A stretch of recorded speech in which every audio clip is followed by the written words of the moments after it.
What's up, everybody? Good afternoon. Happy Sunday. We've got a little bit of NFL news today that does tangentially pertain to the Seahawks, so let's take a look here. It's pretty big news on both ends, I would say. I think that both of these announcements are largely large amounts of significance to the NFL in general. So let's take a look here. This first one involves our division rival.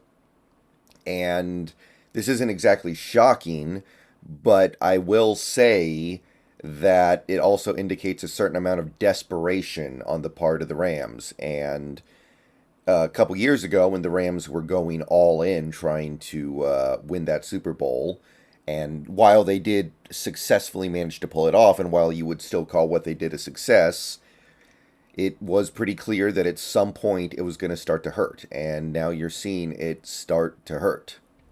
So the Rams have traded Jalen Ramsey. The trade will be made official on Wednesday when the league year begins. The Dolphins will be acquiring Jalen Ramsey. And the Rams will be acquiring a third round pick, number 77 overall. So basically a middling third round pick.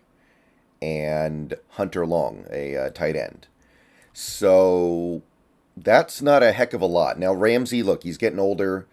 I don't think he had his best year last year anyway. He had his moments, but Jalen Ramsey in general to me has been a player that, honestly, even going back to the previous year when the Rams won the Super Bowl, there were many times when I just didn't think he was playing particularly well. I remember noticing in the playoffs he really wasn't playing particularly well. I felt like last year he had good games like that Week 18 game against the Seahawks, but he also had some games where he was getting beat up, like Week 1 against the Bills. DK really got him in the first game we played against the Rams last year. So I know he's not in his prime anymore, but third round pick and a tight end of not huge significance like Hunter Long. That's not Mike Gesicki we're talking there. That's a reserve tight end for the Dolphins that the Rams are getting. It's not a whole lot, especially when you consider the fact that the Rams are going to be eating almost 20 million dead. They're actually only saving like less than $6 million against the cap. So they are taking on a third round pick, a tight end of relatively modest import, and they're also eating almost 20 million dead just to not have Jalen Ramsey anymore. So this is what I'm talking about. They are desperate, and they're desperate because they went all in a couple years ago. So we don't have to worry about Jalen Ramsey anymore. We're not going to have to play him anytime soon. Well, I mean, we will play the Dolphins eventually, but it's not the same. Knowing that you have to play this guy twice a year, knowing the fact that him and DK have a thing, knowing the fact that sometimes I think it is fair to say that Ramsey gets under DK's skin and can affect the way DK's playing in a negative way. And obviously it can go the other way as well, and it has. But I think a lot of people are going to take that as a relief. They're going to take it as a relief in general that the Rams are clearly, blowing it up. They've already released Leonard Floyd. They dumped.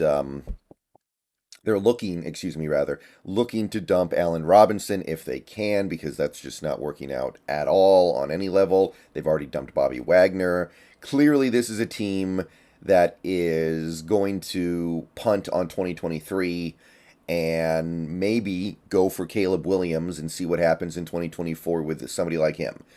Caleb Williams, Drake May, whatever top quarterback you care to name in the next draft. Okay, so that's the divisional news. I'd say that's great news for the Seahawks. And before anybody says anything about that angle, let me just say I didn't want Jalen Ramsey. I had no real interest in Jalen Ramsey, especially trading for him. And the Rams very likely would not have traded him within the division anyway. So that doesn't even matter, even if I did want him. So I'm not really thinking about that. This next guy, on the other hand, a little bit different. Daron Payne is staying put in Washington.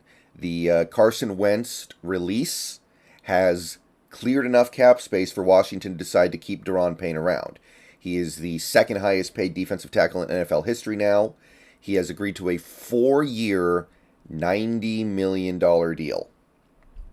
4 years, $90 million, and Washington is clearly going to make a. They've decided that Daron Payne is the one worth keeping around. They may end up. They're obviously in future years probably going to have to say, okay, we can't keep Chase Young, or we can't keep Montez Sweat, or we can't keep Jonathan Allen, but Daron Payne is one of the guys they're going to keep. So now, obviously, this was a guy that I talked about a good amount in the offseason, being one of the top free agency targets. Even after he was franchise tagged, I said I'd be willing to trade and sign him. I'd be willing to give up even our number 20 overall pick to trade for him and then give him a bunch of money to keep him around long term. I would be willing to do that. It wasn't my top option necessarily. I think there were a couple things that you could have done that were a little more cost effective and reasonable and maybe even better, but I was definitely open to it. But he is now off the market officially, and that's one less player with the franchise tag over his head. And now the franchise tag really has nothing to do with Seattle, because the remaining players that are franchise tagged, which is Tony Pollard, Saquon Barkley, Lamar Jackson, God, who else? The couple others I got no interest in as a Seahawks fan, is the point. That's one of the reasons why I can't even remember who some of them are. I don't have any interest in any of them. So there's no scenario where the Seahawks trade for a tagged player at this point. I thought it was at least possible for Daron Payne. Admittedly unlikely. I think it's always kind of unlikely to say any team is going to trade for a player that is going to be ultra expensive and then give them a massive deal. And as you can see, this deal, it's even a little bit more than I thought. I thought he was going to get maybe $20 million a year. He ended up getting a little more than that, $22.5 million per year. So it was actually even a little more lucrative than I was thinking. And again, I would have been open to trading for him and giving him a bunch of money. I would have been okay with it. I would have said this is one of the league's more dominant players and he's worth it. But there are definitely other routes you can go. And there are some players out there that didn't get franchise tagged who you don't even have to trade for, that are going to cost less money, who could end up being nearly as effective. So that's the news right now. We're just basically, at this point, just 18 hours away from open tampering season. And we're already starting to see some moves. Some teams deciding to lock things up before that particular window opens, and it does have a certain amount of effect on the Seahawks. So let me know what you guys think down below. I should be on Twitch later today doing some Fire Emblem. We're going to try to beat the game tonight. Hope to see you guys there. Go Hawks, and yep, that's NFL news right now.